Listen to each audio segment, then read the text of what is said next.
How's it going, everybody? Welcome to the Sentinels of Liberty podcast. I am your host, Redbeard, and tonight we are going to be going over kind of what I would consider is not so much a compilation, but hopefully a little bit more of a comprehensive episode tonight, discussing and hopefully bringing together some of the things that I have talked about previously. And the reason I decided to do this is to hopefully kind of help connect the dots so you can kind of see the picture that I was attempting to form. I know it might seem like I'm going to be rehashing a few things, but I think if you just hold tight and you stay with me and you kind of see how all of these things come together, you'll end up seeing the picture it is that I'm trying to put forth.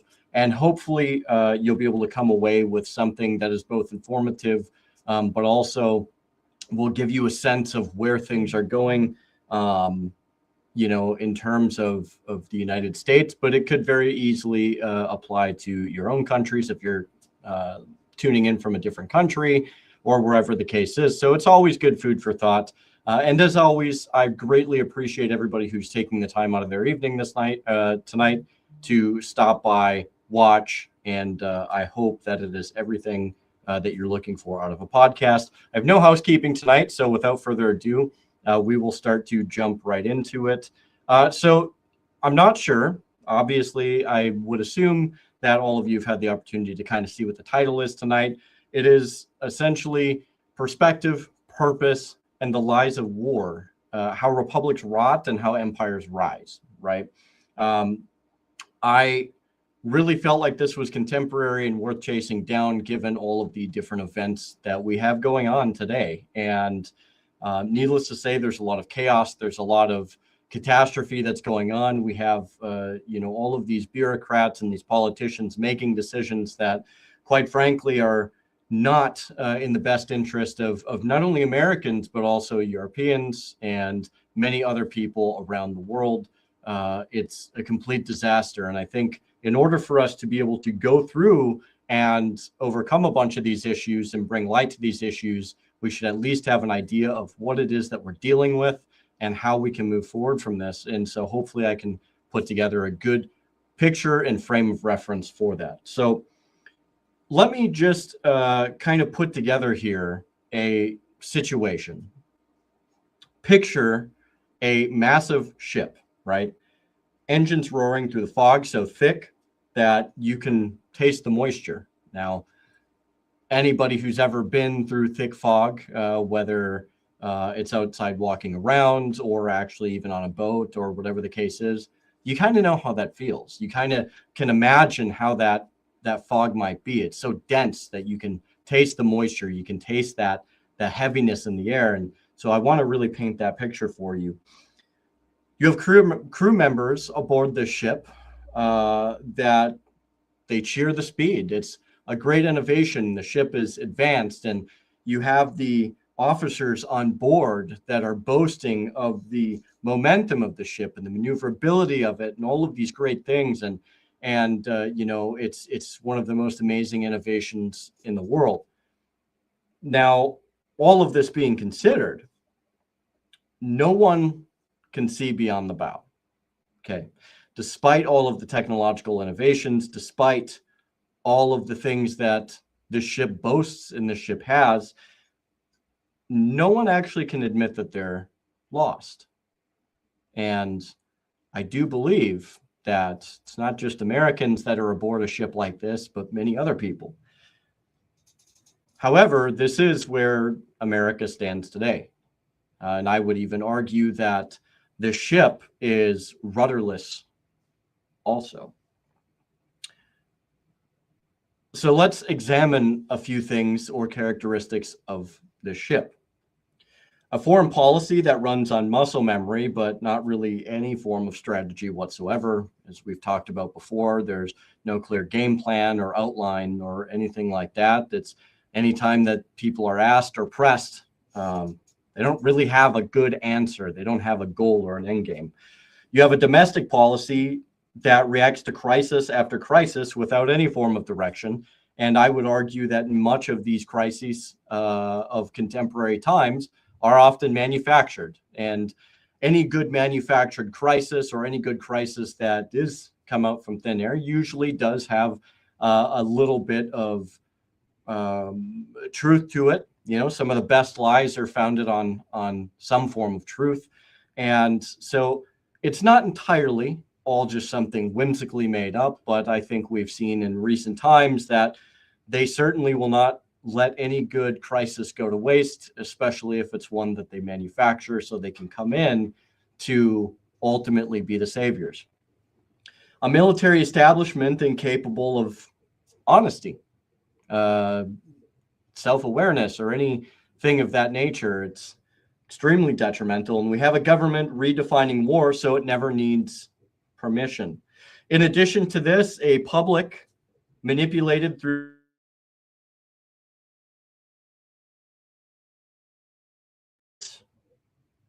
it's not simply just about current events. And if you see me look away, I do have notes as always. I try to be a little bit more comprehensive about this. It is about the structure of decline. How republics die from blindness, arrogance, dishonesty, and endless war. But I want to be clear about something, that this isn't necessarily pessimism. It's rather a diagnosis of sorts, if you will. The first step to reclaiming liberty is to be able to make a diagnosis. And I think we are in a state that greatly merits it. So now we have to evaluate perspective, as perspective is the eyes of a free people, right? Perspective is a tool of liberty, one of many. The founders believed that a free people must understand history, motives, consequence, human nature, foreign cultures, and the complexity of conflict. These are all things that are vital to being able to understand the world in which we operate. And while I am talking about this specifically in a larger or broader context of a nation, I do also think that these types of things are important as an individual, if you will. We must have a grasp individually as much as we do as an entire people of these concepts and be aware of these things. Without perspective, the people become mere instruments of state propaganda, right?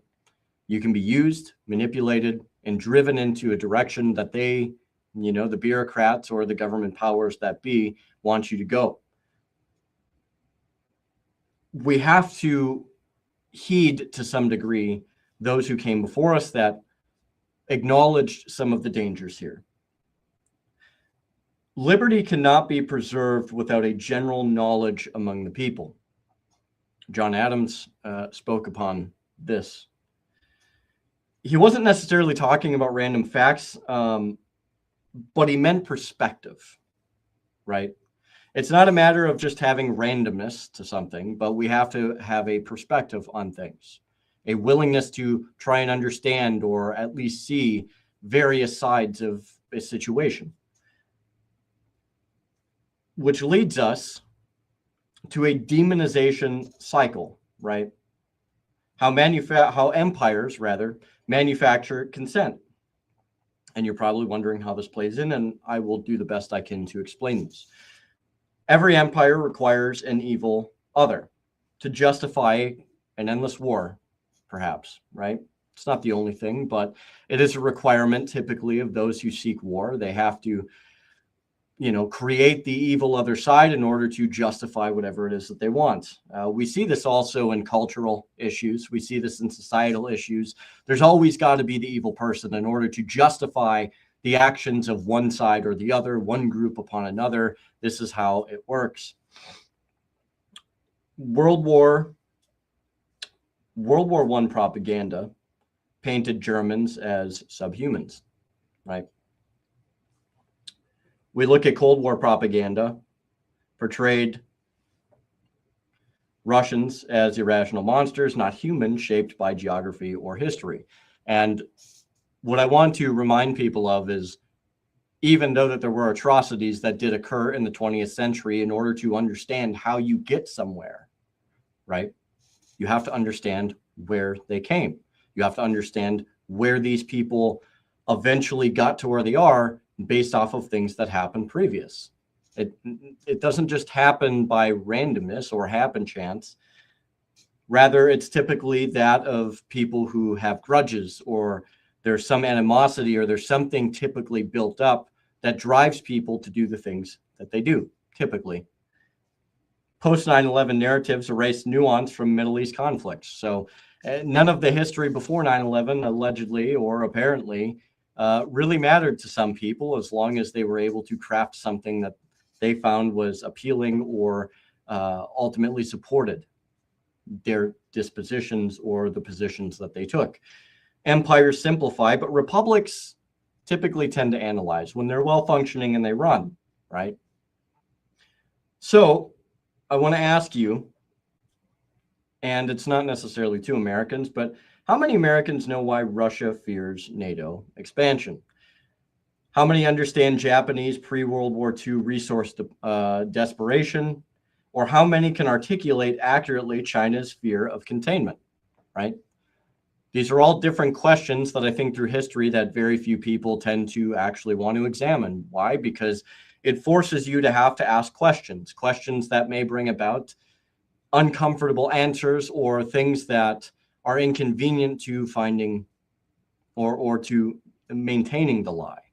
Finding the truth is inconvenient to those who wish to create this hierarchy of lies and a crafted narrative, and obviously would be somewhat of an undoing to this power structure that exists. See, ignorance, however, breeds support for policies that lead to war. If you can have a populace that is ignorant, you can craft or drive them in a direction that is going to be advantageous to you. And much like war, there's, again, so many other areas in which this can be applied, to where this is an inapplicable type of situation, right? Now, when we look at perspective and the selective nature of perspective, governments selectively choose which victims matter, right? For instance, when you see Ukrainians are killed, there's global sympathy. However, when you look at Palestinians that are killed, there's silence or justification. Well, they're trash, right? They're human refuse. This is often things that you hear all the time. When you see civilians killed by U.S. drones, it's considered as just collateral damage. No, it's just a part of making war, right? Doesn't matter. Can all be discarded. Civilians killed by adversaries, though, oh, it's war crimes. It's war crimes. We have to condemn this at a global level. But yet it's very ironic who it is that we condemn and who it is that we hold responsible and who it is that we just let off without any problem. We justify for the people that do these actions, and we often justify these things for our own actions. This isn't justice. It's a propaganda architecture. It shapes and forms the people that you're supposed to empathize with. It dehumanizes the people that are involved in these conflicts. And it's not to say that everybody's a saint, but it certainly doesn't make everybody necessarily a sinner, at least in terms of a human realm. Okay. See, the founders had some things that they would talk about as it pertains to these types of things. Error of opinion may be tolerated where reason is left free to combat it, right? So essentially, Jefferson was saying like, hey, you know, if there's an error or if there's something that perhaps isn't accurate or whatever the case is, you know, it can be tolerated as long as reason is left free to combat it. So as long as you're able to have a proper discourse, right, where you can bring in facts, you can bring in information, and you can have a debate and you can get involved in these things. Look, I mean, error happens, and we have the ability, or we should at least have the ability, to have proper discourse amongst ourselves about it to find the truth. Selective perspective, however, destroys reason. It takes away the ability of the average person to have reason, especially when you start to tighten the noose on perspective, when you start to censor, when you start to ban, or when you start to do all these things and you destroy this free ability to have reason interact with error you nullify the conversation. And when you nullify this conversation, it allows you to craft a direction and a narrative in order to push people into whatever direction or whatever bubble it is that you want. Now, perspective, however, can be a shield against authoritarianism. Let's kind of look at something here. When perspective dies, the state can justify censorship, dangerous views, as they like to call it, surveillance against potential threats. We have war, which is a moral imperative. You have a suppression of dissent, enemy sympathizers. We've explored some of these common themes before, which anytime that they use something like, well, it's not censorship, but then you look at how it evolves, it's always done over this idea of like, oh, well, these views are dangerous. Okay. Suppression of dissent. Oh, well, we can't have people disagreeing now because they agree with the enemy, right? These are only a handful of things, but in the end of the day, they all culminate together. The founders, however, knew that perspective leads to an understanding. Understanding leads to skepticism, and skepticism would lead to restraints, where people are not going to be quick into running into the gauntlet and throw their lives away over one thing or the other. Tyrants, however, know that loss of perspective leads to fear. That fear demands obedience, and that obedience will justify just about anything. It's often used to justify war, but it's also used to justify the persecution of your own people. They will lie you into an obedience. They will make you fear that if you are not obedient and you do not fall in line and you don't persecute your own people, then you will be the one that is persecuted in the end of the day. When we look at purpose, following perspective, and I think we've kind of evaluated how perspective is important. The collapse of a strategic vision, I think, starts to amalgamate and conceptualize itself. The founders' concept of purpose was as follows. They believed that governing required principle, virtue, restraint, deliberation, and long-term thinking. It wasn't short-term gains. It wasn't something that simply, would just appear, but they understood that we had to be deliberate in the things that we did. We should not seek to excite quarrels with other nations, something that Washington talked about when it came to his foreign policy. And then when we look at that, when we look at the greatness of the guilt of unnecessary war, as Adams points out, we see that there's a weight here. And when you combine the 2 points that our founders made, you realize what an amalgamation it becomes. Again, these are not things that simply are used from nation to nation, but think about interpersonal relationships, right? Anything that we're talking about potentially could be brought down to the individual level in the way that we conduct ourselves. Now, purpose was moral. To have a purpose, to have a direction, to have something. It's not political, it's not emotional, it's not impulsive, right? When we look at infinite crisis and the zero strategy disposition, today, there is no clear definition of victory in foreign conflicts. This is abundant in truth and obvious onlookers. No coherent economic philosophy beyond spending and control. No diplomacy, only demands. And on top of that, no restraint and yet only reaction. It is whatever the impulsiveness tells us that is going to exist and what is going to lead the way that we conduct ourselves. Leadership engages in performative governance. Decisions made for media cycles, right? Donor demands and party rivalry. It's this circus, it's this charade, it's this performance that they put out there to make you feel like there's going to be something monumental or instrumental that's going to change, and yet all it is something that results in favor more likely to them than it ever will be for you. And we see this not only as it pertains to war and to conflicts and all of these other things. We see the ramifications of this through the economy. We see it in our daily lives as it pertains to taxation. We see it in jobs. We see it in all of these other things. And it has a far-reaching effect. These are not limited to certain areas or certain criteria. These things are abundant all over. And we see this highlighted in places like the Ukraine war, for instance. No defined victory conditions. You always hear these conversations about, oh, you know, like we've put things up, we've done things, we're putting proposals together. There's no exit strategy, no negotiation framework. Again, they say that all these things are here, but where? I mean, it's like, and I hate to say this, but it's like children with a coloring book, and they perpetually draw outside the lines with no goals, no ambitions, no aim. And that's a disservice to children, right? Because quite frankly, more 4-year-olds can draw better and conceptualize better than a politician today.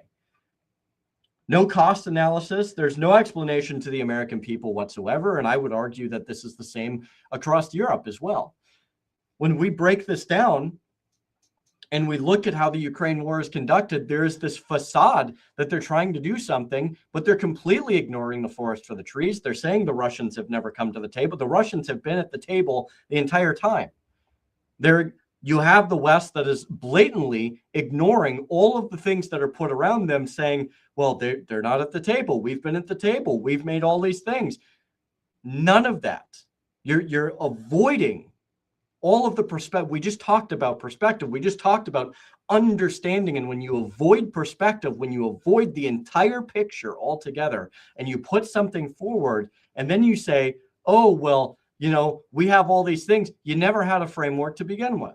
You have the facade of a framework, but you don't have a framework. And when we look at the Ukraine war in particular, the West is not even just a rudderless ship. It's one that's sinking under the weight of its own stupidity and hubris.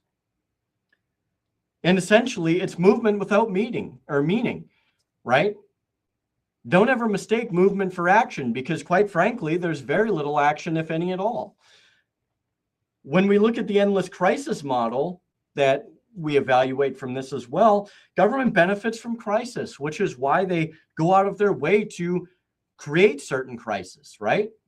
And if you don't think they haven't created crisis, they certainly do. They make a big deal out of something that if they would have just allowed it to play out, it would have more than likely been fine. I think COVID and Rona, that whole situation is a great example of that. Emergency powers, they try to consolidate. They talk about concentrated authority, reduced accountability, saying that they have oversight when they have none, but they enrich themselves. We look at fear-driven compliance, justification for new agencies, policing, and surveillance. All of these things. We saw this abundantly when COVID came around. And the amount of destructive things and policies that came out from all of these measures. And if you don't do this, if you don't do that, if you don't comply, you know, then all of these things are going to be worse. But the only people that really made anything worse were the people telling you how bad it was going to be. All of these different things, they all stack up, right? And they benefit off of this endless crisis model. And it's not just with that, it's with war, having this idea of a perpetual enemy. And if you can't find that enemy here, you have to find it somewhere else. And I do think that is a huge problem with the United States. They have to have a forever enemy because it drives the military-industrial complex. It drives the money to the pockets of politicians and bureaucrats. It drives the policies and the decision-making apparatuses that exist within the United States. And the United States is not the only one, right?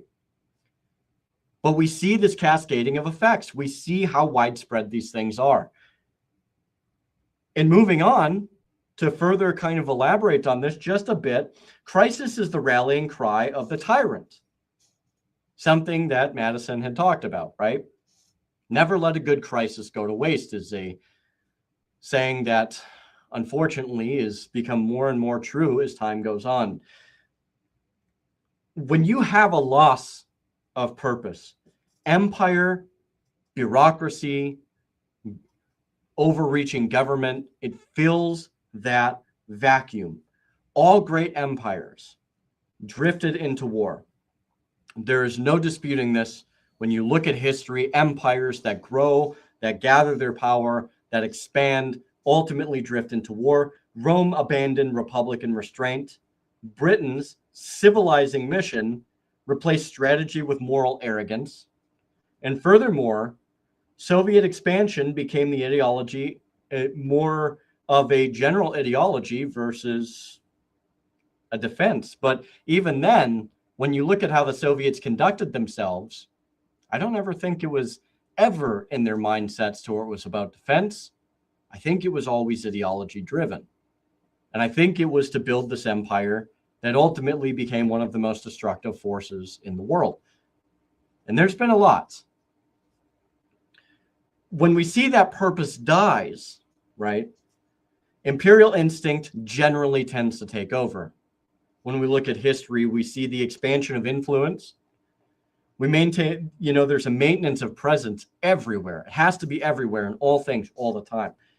Treat every region as a U.S. interest, right? This is a lot of people dub much of Europe as vassal states to the United States, as being subservient to the United States.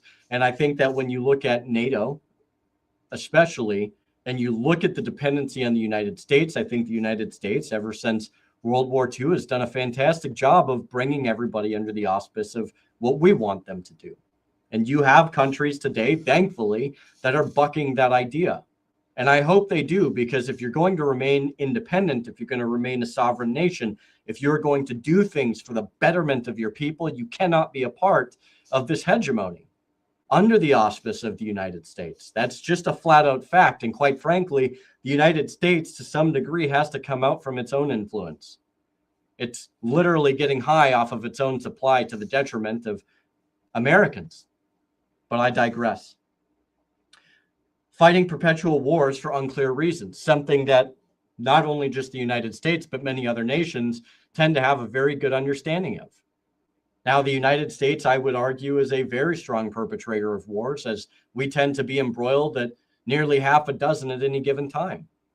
And when we get down to the warfare aspect, you'll see what the definition of war was per the founders of the United States. I think when I explained this last time, it was fairly abundantly clear that it was generally any act of aggression. But when we get down there, you'll see more of what that expansion is, right? This is not a strategy, however.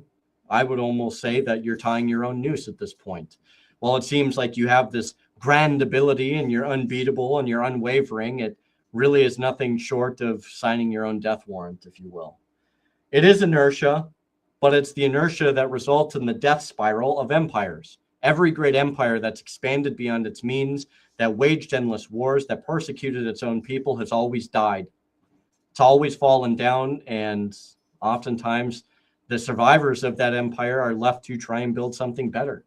And this is an inevitability that perhaps maybe the United States may never escape, but we can certainly try to recognize these things in order to prevent something like that.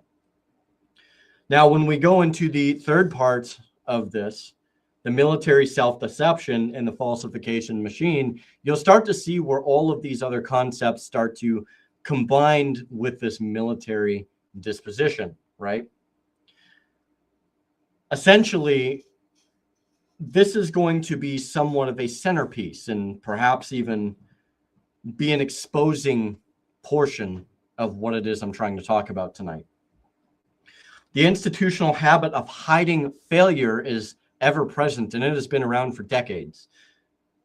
When we look at the NTC force on force lies, Colonel Douglas Macgregor has commented on this quite a bit, and he documented that Stryker brigades destroyed multiple times during these exercises or these force on force situations, and they absolutely just reset the scenario.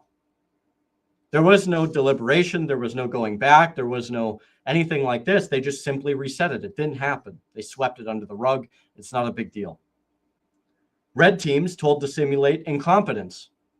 God forbid you have an intelligent enemy, but if you have an intelligent enemy, well, we can't go against that because it produces a result that doesn't make us look good. Colonel Macgregor talks about like this quite talks about this quite a bit. Then you have new doctrines performing catastrophically, and they're just rewritten. Never happened. There's no going back to the drawing board. There's no assessment. It just didn't happen in order to maintain a perfect, fluffy record to make us feel good. Imagine, if you will, let me just paint this picture for you. Think about the Rocky movies, right? Where Rocky's riding high on life. Nothing can go wrong. He's winning fight after fight after fight. And then what happens? Eventually, Mickey's like, no, just gave you some pushover fights, right? You're the champ, like there's a lot harder opponents out there. And I was giving you fluff fights. That's kind of what this is, right? Like you're stroking your own ego after yesteryear's war, thinking that you're as good as you are while you're burying the potential defeats that you would have faced, and you're burying the bad results, and you're hiding away from the reality of things. And then when it comes time to actually take the field of battle, people die because you have these generals that don't want to face the facts. Your sons and daughters out there have to die because some general wants a job at Raytheon. Because if they don't have a good record, they don't get hired. They don't get their pension. They don't get their retirement. They don't get the cushy job. This is where we are at. Commanders punished for reporting failure, which is kind of a linchpin in this point, right? Now, the real commanders, the ones that have integrity, that have honesty, that try to do the right things, that care about the people that they serve with, especially their younger soldiers. They say, hey, there's a problem here. This isn't working. We didn't win this time. Oh no, we can't have that. We're going to put you somewhere else so you don't raise a stink. We're just going to push you under the rug.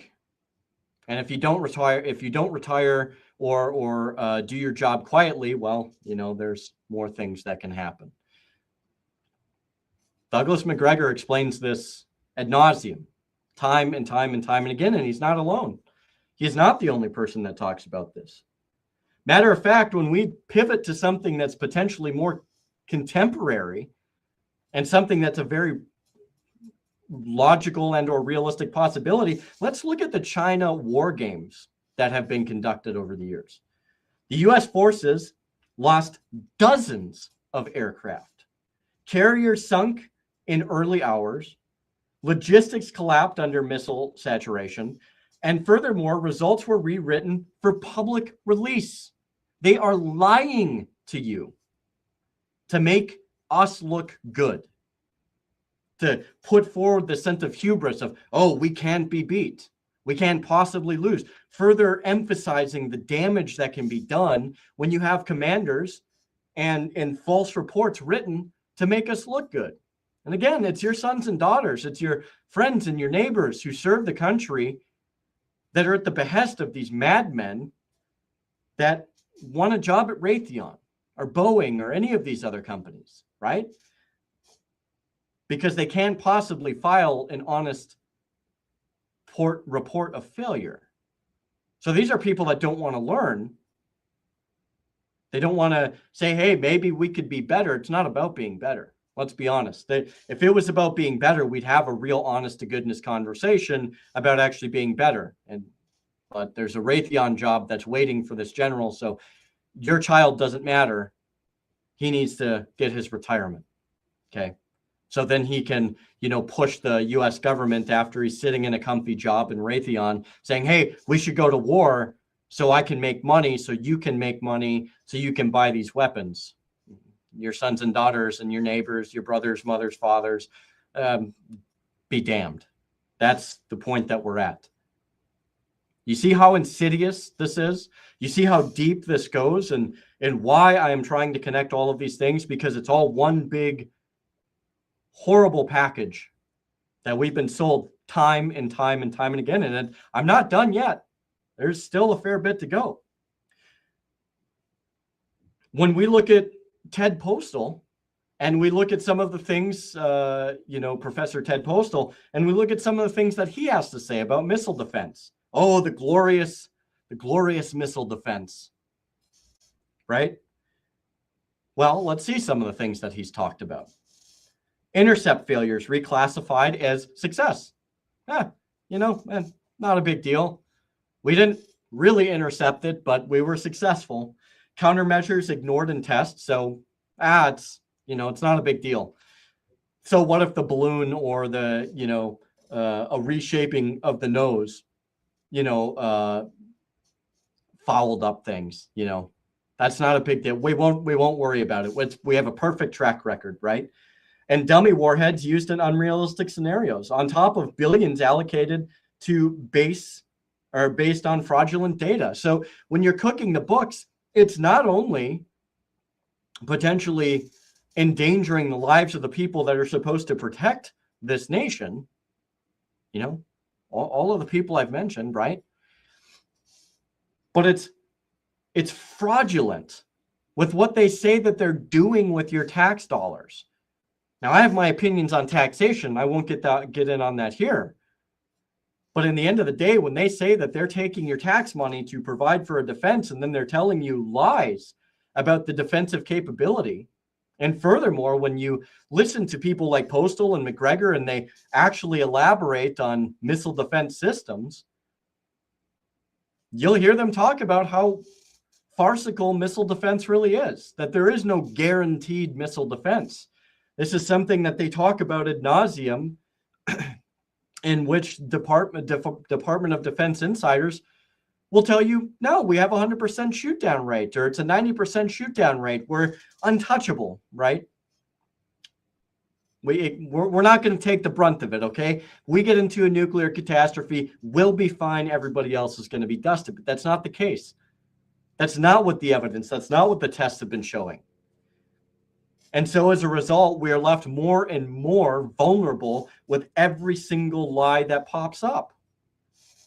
Now, moving ahead, when we look at what Lieutenant Colonel Daniel Davis has to say, and he was a very prominent whistleblower, let's look at Afghanistan and the 20 years of that, right? Davis exposed fabricated stability reports, victory metrics that were manipulated, commanders pressured into positive updates, not the truth, and reality suppressed for promotions.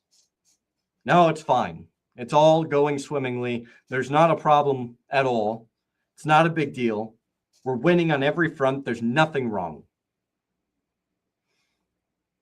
But yet people were dying. Gear and weapons and so many other things were being lost. It's not even counting the civilian casualties and so many other things. But why be honest when you can get a really nice pension and a cozy job at Raytheon? I know I'm harping on Raytheon, but it's convenient. This is not confined to a single decade. It is a decades-long pattern of self-delusion and grandeur in a vacuum that is just baffling to anybody who is seeking the truth or wanting to find the reality. No rational person would ever conduct themselves on such a diluted basis. You couldn't run a business this way. Any business that's ever run this way, right, falls apart. Any organization, anything.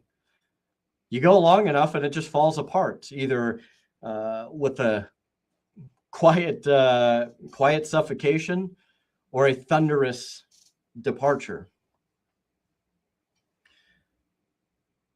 When we look at what the lies are about, there's a couple reasons. And I may have already expressed some of these reasons, but please allow me to kind of go over them once more. There's expanded motivations here, right? You look at careerism. Every colonel knows that the truth ends careers and compliance gets stars.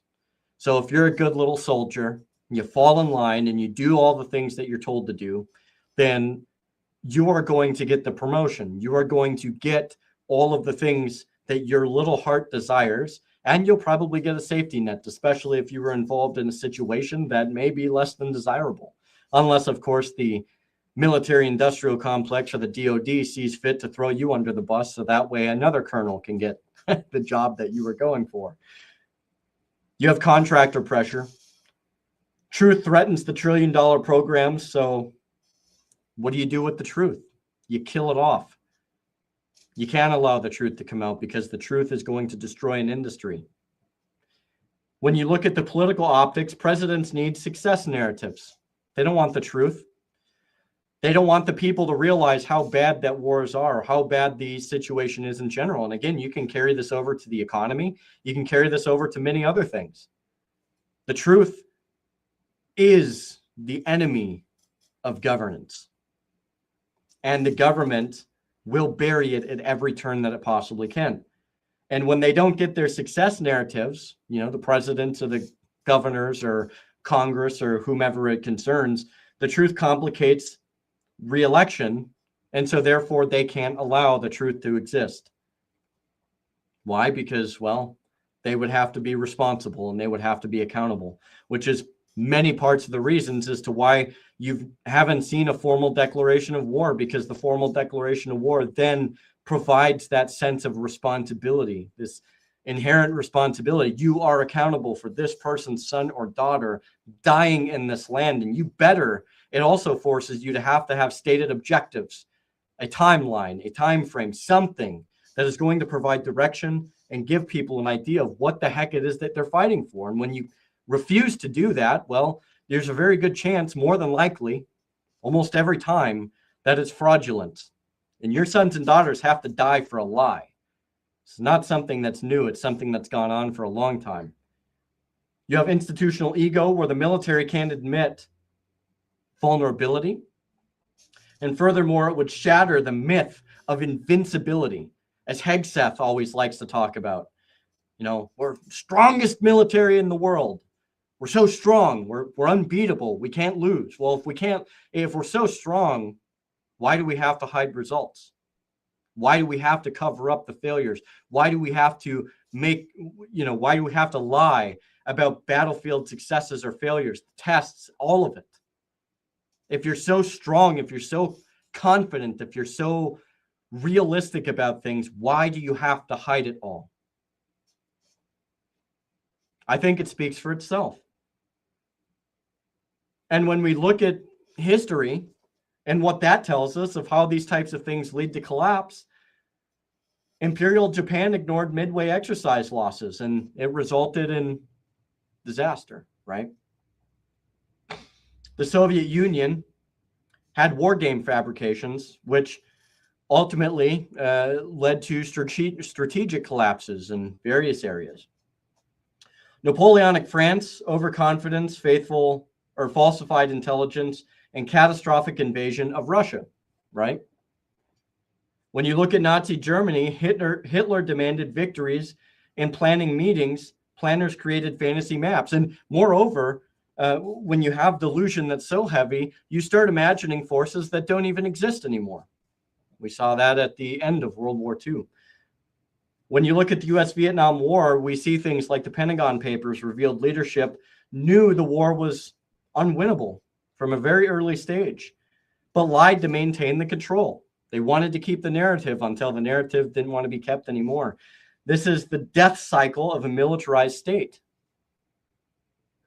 When you move forward, we have to also examine what the founders' original definition of war was, what they understood and what we were founded under, the reason as to why they required Congress to have to go to war, why they were so cautious, right? War was defined by any hostile act. This is essential. The founders followed the law of nations doctrine, right? Every act of aggression is war. So what does this mean? Well, I have a short list here, but it's not limited to. A drone strike is war. Sanctions are war. Naval blockades are war. Retaliatory bombing is war. Assassination, proxy arming, cyber attack, sabotage, crossing a territorial boundary are war. These are just a handful of examples, but not limited to. There was no concept of limited strikes. There is no such thing as a police action. There was no kinetic operation. There was no special military action. It was war, hands down. That is what this was. That is what our founders understood. And they understood the weight of war. and how it destroys, how it has the ability to destroy nations. These modern terms exist for one reason and one reason only: to help presidents and warmongers bypass Congress to do the things that they want to do, which at that point, you lose your republic, you become an empire, and you have tyrants sitting in these seats. And they will kill your sons and daughters, your family members, your friends, your neighbors, all for their ambitions. And they will lie to you and tell you it's a limited strike. It's only a drone strike. We had to do it, right? We had to do it because we have to police this thing. It's just a small kinetic operation.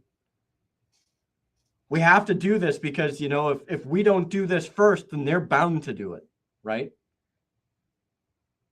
It's just sanctions. It's not a big deal. Certainly doesn't lead to anything. And who suffers? That's not only the people we love and care about, right? It's us. Because behind every good war, you get more laws, policies, taxation that usurp Americans' liberty and rights and ultimately destroy the very fabric of this nation. We would cease to become a people that is free and liberty oriented with each and every war that we are involved in, with each and everything that we excuse, each and every time that we say, it's okay, it's fine, we don't have to worry about it, it's just limited. I will be here to tell you, if you want to go back and look at history, there's been no government that has ever relinquished any power that it has gained. Never. Usually when stuff like this happens, you have to fight for it and pry it from their hands. And with each war that comes by, with each crisis that they use, they assume more power. Why this definition or their purview of what war was actually defends a republic. War centralizes power. War expands executive authority. War destroys liberty. It hides corruption. It justifies secrecy. It creates debt, and it breeds standing armies. The founders fundamentally understood this. So when you have this definition and you have the weight of the definition, you're not going to whimsically just go into things. You're going to take this seriously and deliberate and be very cautious about what it is that you should or shouldn't do. And there's examples from the very inception of our nation of this, and the deliberate approach and the way that we did things. This is why they gave the war power to Congress and not the president. The executive is the branch most prone to war. Therefore, the Constitution, with studied care, vested the war power in the legislature. Madison talked about this. When we look at the birth of the warfare state and how they redefine war, right? When presidents redefine war downward, they redefine power upward. They bypass the Constitution. They sideline the people. They create permanent militarism. This was the founders' absolute nightmare. And while it wasn't the only issue, it was one of the primary issues, something they saw when they were citizens of Great Britain. They understood the detriment that came with this. And they understood the dangers of how this redefining would affect the people's existence and how it would affect good and just government. How the warfare state becomes a tyranny at home. Again, all of this falls in line and creates a bigger picture, right? Now, we're going to examine this, and we're going to start with fear and crisis and how they transform a republic into an empire. Perpetual war equals perpetual fear. Fear drives obedience. Obedience is government expansion. This is the psychological foundation of tyranny. And when we see this come in several forms. The first is the surveillance state. War turned inward. Examples are the NSA collecting every phone call, the Patriot Act enabling warrantless searches, right? The FBI labeling dissenters as threats, the DHS monitoring speech, social media suppression of disinformation, quote unquote, financial monitoring for political activity. When we look at this, every system built for foreign war eventually gets turned inwards. Militarized police is another extension of this type of situation where the empire comes home.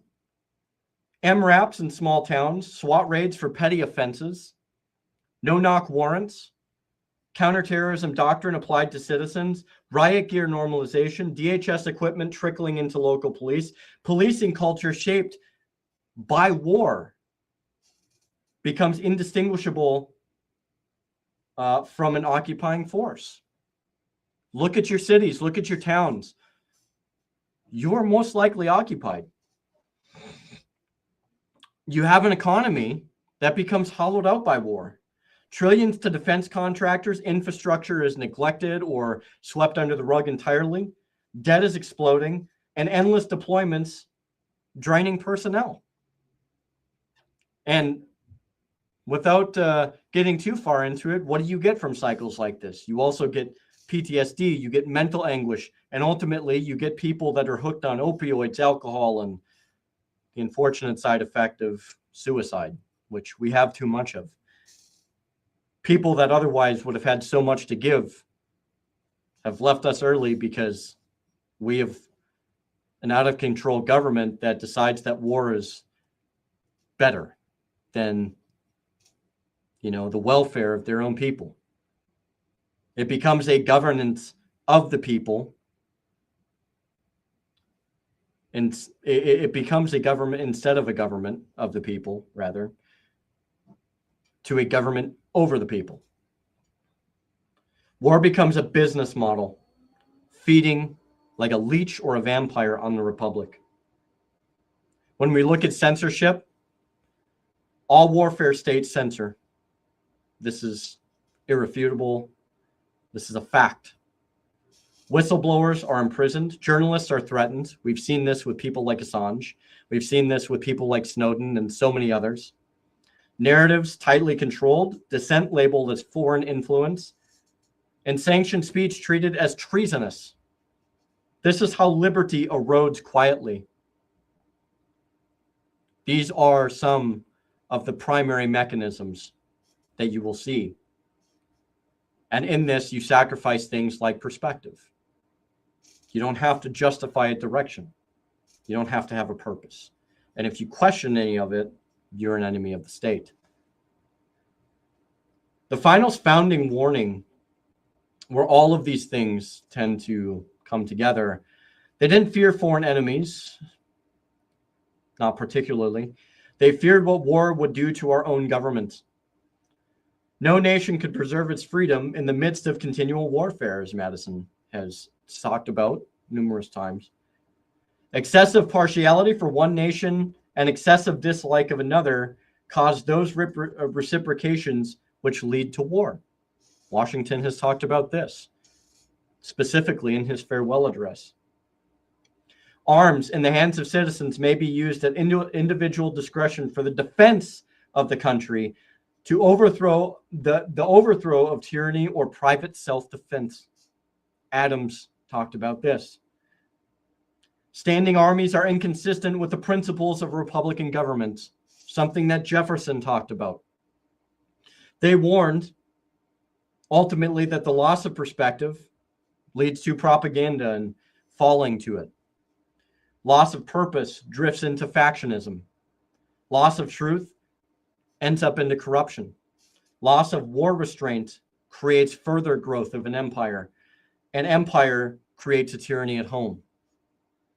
Everything they warned about has come true. They knew what the outcome was going to be. They saw it based off of their own experience from the empire that they broke away from. And I think we ought to heed their warnings much, much sooner than let it go on time and time and again. So where does the Republic stand? The Republic at sunset, if you will. The Republic is not dying because of foreign enemies. It's dying because we no longer see clearly. We no longer think long term. We no longer demand the truth, and we no longer restrain war, among so many other things, but these are some of the primary drivers. But it isn't too late. The founders did not leave us a perfect nation. However, they left us the opportunity with a blueprint to perfect it, or get as a more perfect union as we can. But blueprints mean nothing unless someone builds. We used to be a nation of builders. We must rebuild the Republic with perspective, with purpose, honesty, restraint, and courage. These are 5 things that we must have if we're going to move forward. Liberty belongs to the vigilant, not to the comfortable. Empires fall, however, republics can endure, but only when the people decide they must. That is what I'm going to leave you with here tonight. And while this was relatively American-centric, this is something that I would encourage my foreign listeners to listen to and think about as well. We are in a very precarious position in this world. And it's not to say that other times in this world haven't been chaotic or haven't been precarious. But I think in this precarious position, we are also in a unique position. We have the ability to alter the course, to give our ship a rudder, to see clearly, to have courage, to be able to move forward in a better way. We do not have to be at the behest of a lack of foresight. We don't have to be at the behest of a lack of perspective or perpetual war or many of the other instruments of tyranny. There is hope.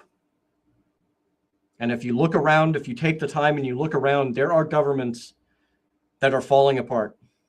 There are governments that are crumbling under the weight of their own hubris, under the weight of their own ambitions, who have forsaken their people and have not done their job, who have violated the liberty, the rights, and the sanctity of each of their people's lives. And there are people that are having enough of it. They've said no more, and they're rallying quietly in some cases and loudly in others. Now is the time more than ever that we need to start to act in whatever way that we can that is going to further liberty, that is going to be constructive. We have to become builders again. It is too easy to destroy. It is too easy to become factionalist. It becomes too easy to have a hatred for another person. There is hope.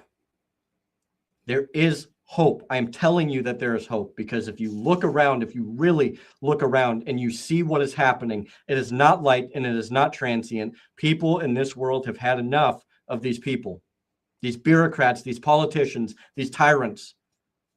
Now is the time to seize that power back. Now is the time to take your liberty. Now is the time to regain your rights and assert them as we should.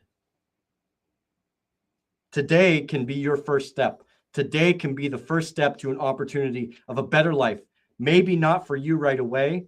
Perhaps it might be for you right away, but more importantly for the posterity of each of our nations and our countries. We ought to learn how to stand on our own, and we ought to have the courage to stand on our own, to make friends where we can in this world, to restrain ourselves in making enemies, to find common cause, but at the same time, not to become embroiled or entangled in alliances.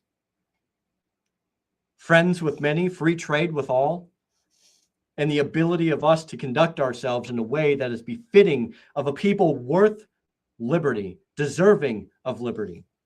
We must be the people we want to be. We must start acting like it today and not put it off for tomorrow. Tomorrow comes quick. So we can't be restrained in our efforts today. There's always going to be hope. And as Dostoevsky has always said, or I should say has said, and one of my favorite immortal quotes by him, to live without hope is to cease to live. You cannot allow these people to strike hope from your heart. That is what they value and cherish most, is to break hope, to destroy hope, to deprive you of the very human condition that you have, to take your empathy, to create hate, to create chaos, to destroy the very essence of who you are. This is what they despise. And with each war, with each policy, with each thing that they do to try and gain and assume more power, they do it trying to take more of your hope. They want to break you. But I say, let's break them instead. Let us break them with our resilience. Let us stand in defiance of these people and not yield to these monstrosities. That is my call to each and every one of you. And I hope that tonight I was able to bring these things together to show you this cascading of effects that leads to so many of these things. And now that we have a fundamental understanding of how these things cascade, I would encourage you to research more, to figure out how far this goes in your own countries. So now that you are capable and armed with this knowledge to be able to go forth and affect change, and this change isn't going to happen easily. It's not going to happen at times subtly. It may be abrupt. It may not be abrupt, but we have to start somewhere. With that being said, I really appreciate each and every one of you for taking the time out of your day to listen to what I had to say, to see how these things come together. And I hope that this gives you the opportunity to move forward and gives you an invigorated feeling to go and research and to learn more and to go forth and be a positive influence, to be a builder, to be a defender of liberty, and make that difference that you want to see. Because that difference that you want, you can't just sit around and wait for it. You can't just sit around and hope that it's going to happen. Sometimes you have to be your hope. And that can start right now. So thank you, everybody, for coming by and joining me this evening on the Sentinels of Liberty. And without further ado, I will leave you with some outro music. Take care, God bless, and we will see you next Saturday.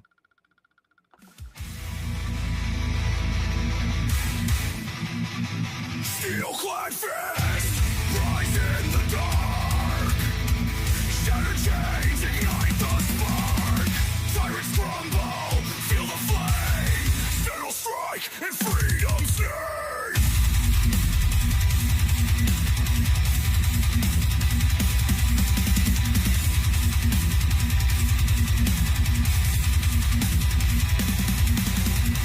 March of vengeance, hearts of stone.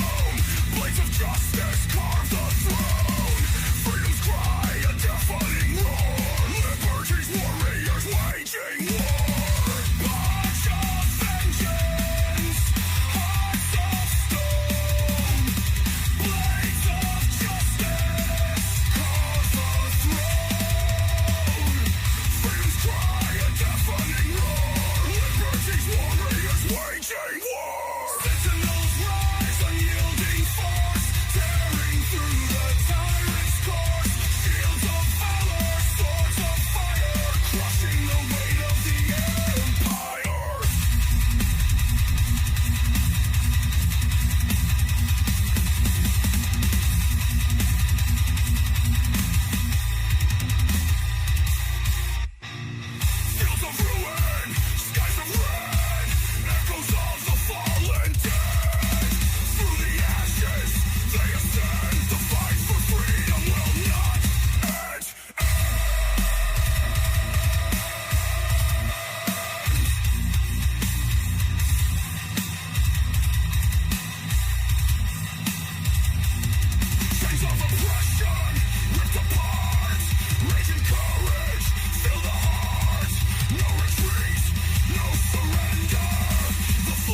of liberty burn forever.